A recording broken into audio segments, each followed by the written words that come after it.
Hello students, I hope you all will be studying properly in your home and whatever we are discussing through these online classes, I hope you will be understanding that one.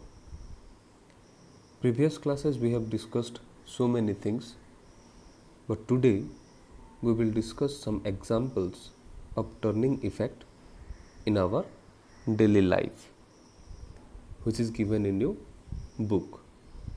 So without delaying, let's get started this one. First example it is given. You have already understood that turning effect. But here, to understand more properly, some examples are given. So from the example, you try to understand that one clearly. Okay? So the first example is given.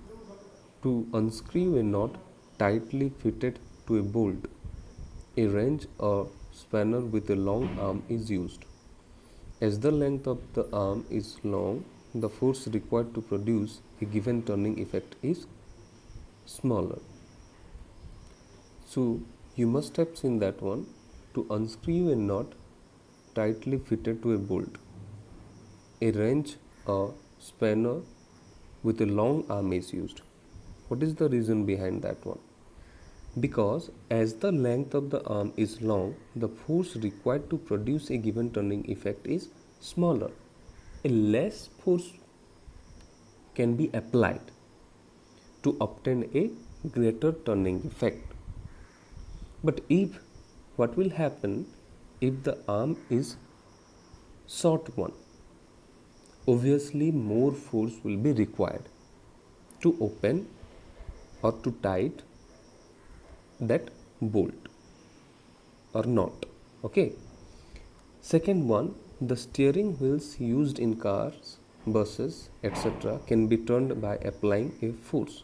By changing the point of application of force, a steering wheel could be moved in clockwise or anti-clockwise direction as shown in figure 1.19. Okay. So here also turning effect we can see that one.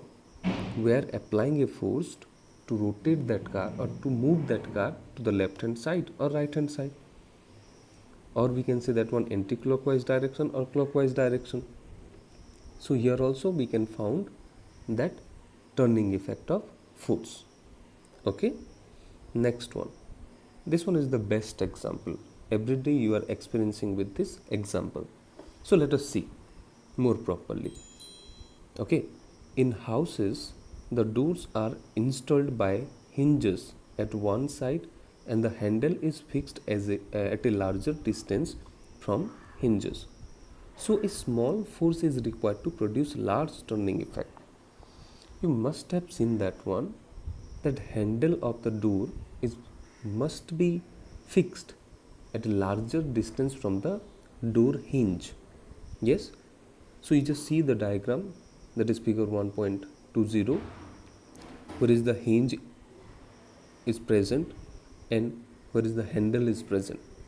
Okay, so hinge is the fixed part of that door and handle, that handle side of that door can be rotated or moves. Yes, so why that handle is fixed far away from the hinge or at a longer distance from the hinge?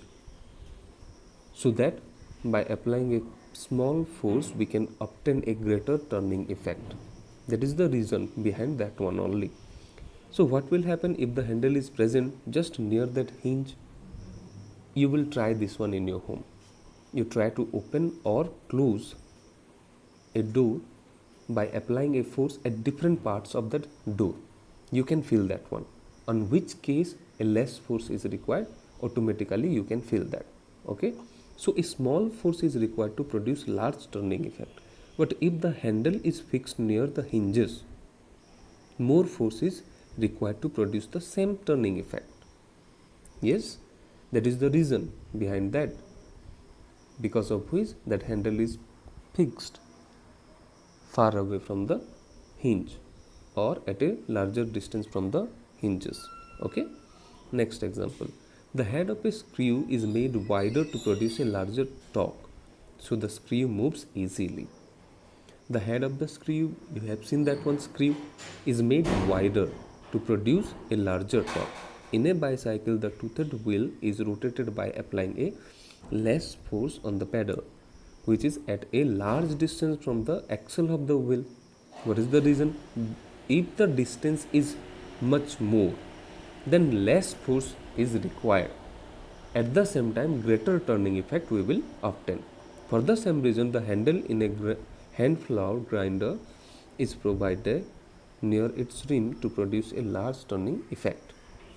A heavy child seated on one side of a seesaw is balanced by a lighter child when he sits at a greater distance from the fulcrum. Here you can see that one figure 1.21, children sitting at different distances from the fulcrum of a seesaw to balance it. Right hand side one is the heavy child, left hand side one is the lighter child. But the distance between them from the fulcrum is different. That lighter children is sitting at a larger distance as compared to the heavier children or heavier child sitting from the fulcrum. Yes, so more distance and less distance is there. So to balance that seesaw, that heavy child should be sit just near that fulcrum, but the lighter child, to balance that one, he has to or she has to sit at a longer distance from the fulcrum so that we can balance. So what we can obtain, that means what we have understood from here, if the distance from the fulcrum is more, then less force will be applicable, at the same time more turning effect we can obtain. Okay, that one is the reason only. Next example, number 7. In a screw jack used to lift a car for changing its tires, a long handle is used to apply the force so as to give a large turning effect. By applying a small force, that means less force, but at the same time we will obtain a larger turning effect. That is the reason behind that one. I hope you all are enjoying this one and you have understood also. This much only. Thank you.